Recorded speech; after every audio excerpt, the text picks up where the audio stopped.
one immovable property is listed. Page 3.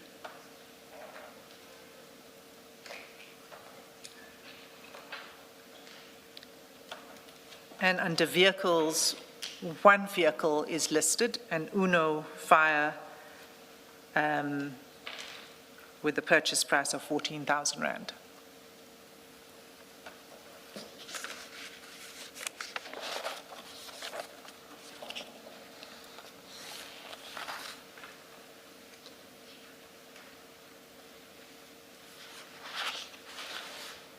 But what we've seen from the chats is that there are more vehicles, and we have reason to believe more immovable property that's just not disclosed on this form.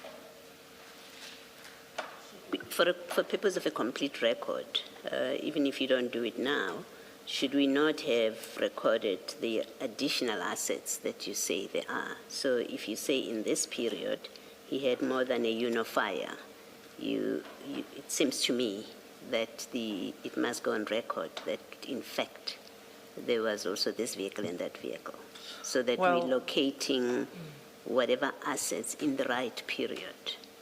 Well, again, Commissioner Beloy, if we had General Khan here, we would have gone through this in a different way. Yes. I won't be able to list all of the assets at this point in time. We've been able to match some of them with the period in time, but not all of it. So I wouldn't want to make a claim that is an incomplete claim.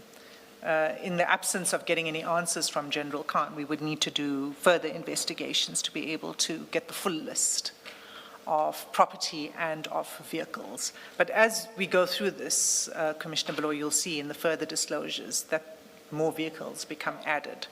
So at this point in time, what I can say at this point, all I can say is that there were more than just this Uno Fire. The full extent, I cannot say. Yeah, I accept you may not be able to say the full extent, but if you're going to make a submission that in this period he had more than this one vehicle, more than this house, even more than this income in this period, then there has to be on the record some list of what are the additional assets that you are able to place in that period.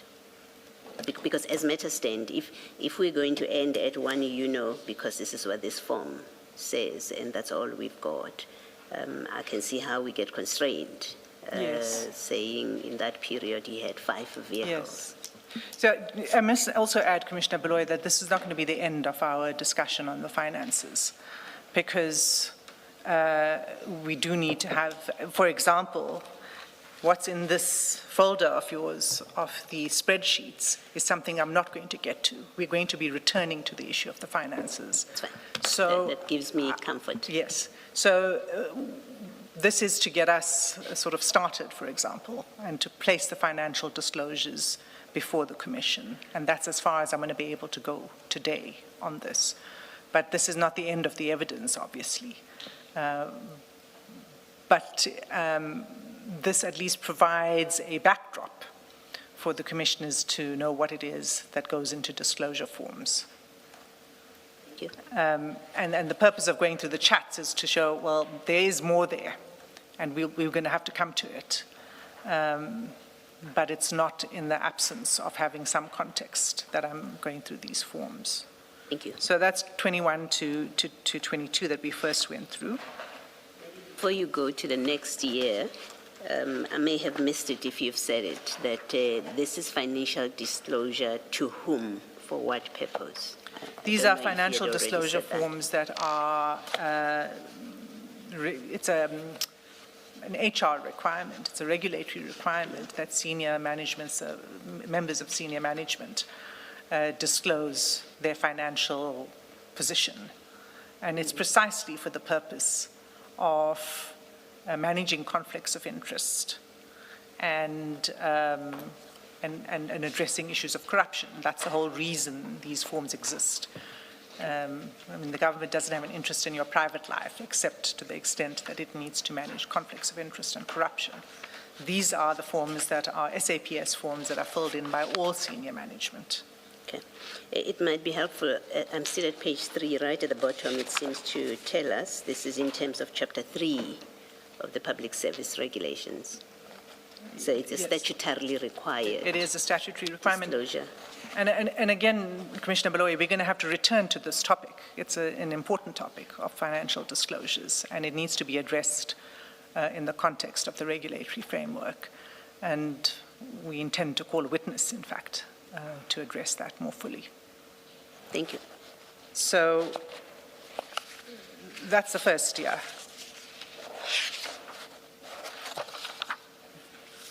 The second year is 2022 to 2023.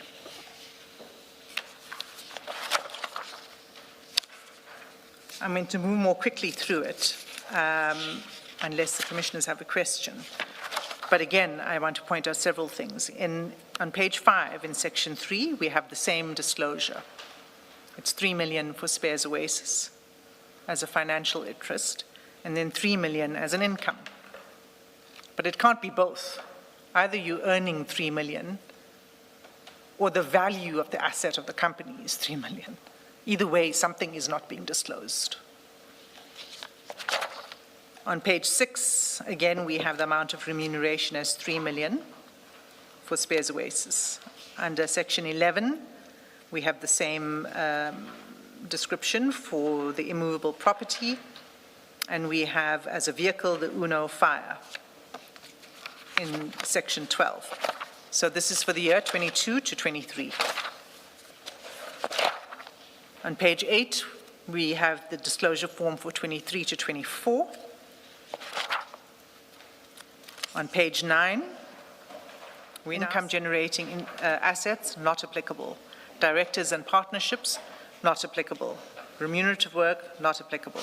Nil values, not applicable.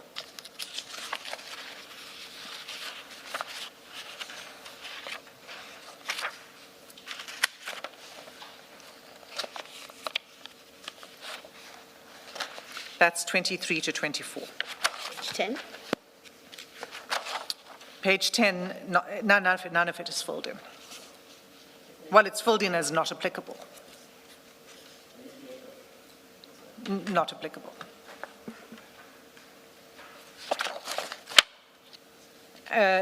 You will see under 13 that you will see on page 10 under section 13 that it was received and acknowledged.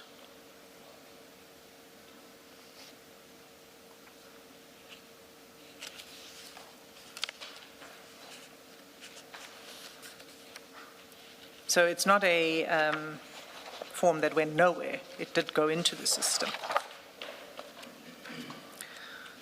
Page 11, we have the disclosure for 2024 to 2025. What we now see, page 12, for any other financial interests is different again. Because now you have a list of companies, but not all. Now there are only 6 companies that are listed, not the full list that we saw in the initial financial disclosure.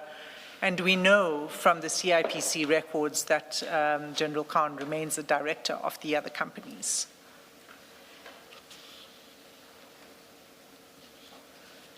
We also see that it's the 3 million again. Sorry, you say he remains a director, not shareholder, not member. You specifically said director of the other companies. Yes, yes. He's listed as a director in all of the companies. So we see the disclosure again. Now this is the year 24 to 25.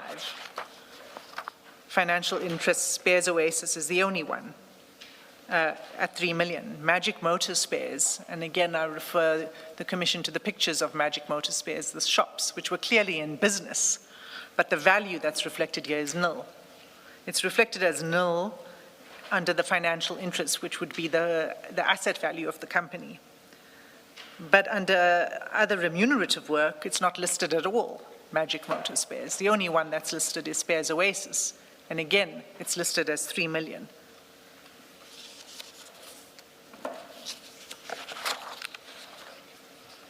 On page 13,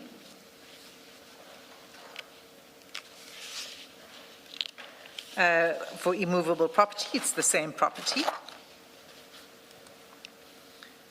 The And information, then on page stays 14, the same for 3 years. pardon me, sorry?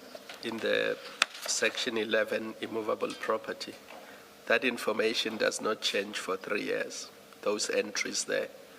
It hasn't changed at all So if in you all go this back time. to page 1, sorry, the very first disclosure on page 3, is it on 3? That information remains the same throughout, and that's now over 4 years. So in section 11 on page 3, remember that's the very first disclosure. Yes. We are now in 2025, and it hasn't changed. That's right. And that's 24 to 25. Now, when we look at the vehicles under section 12, we see that there are 30 vehicles that are listed.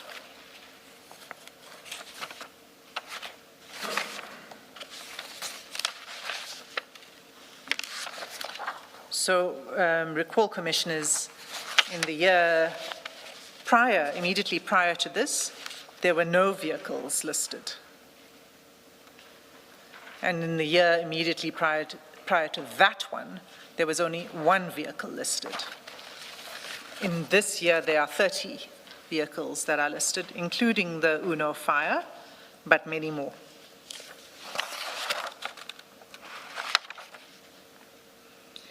We see in section 13 on page 15 that it was submitted to the HOD.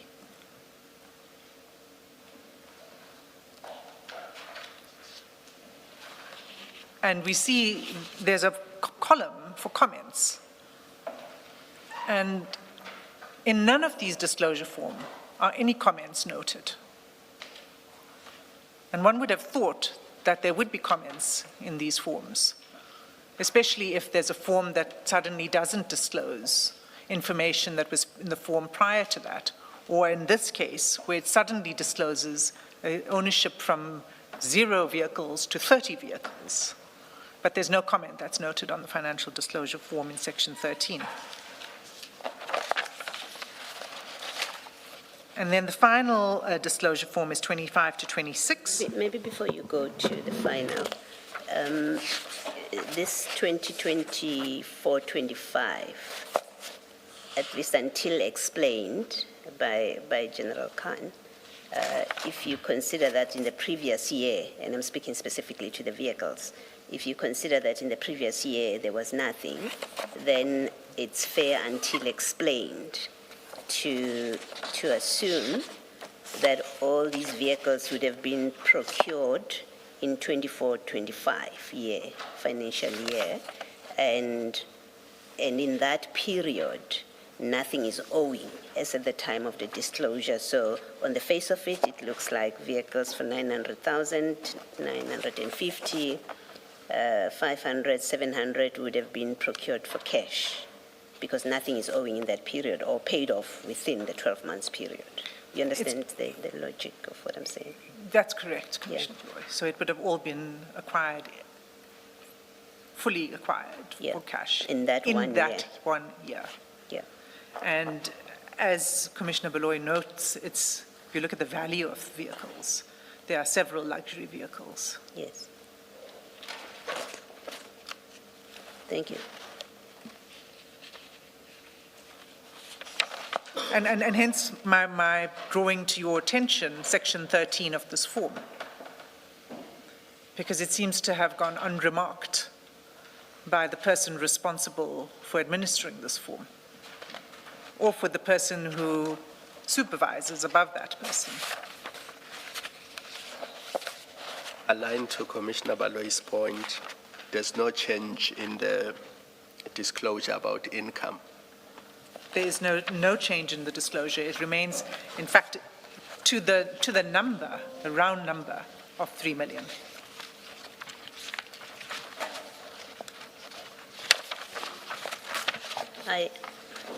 I suspect your answer will be that the witness that you're going to call will deal with this, but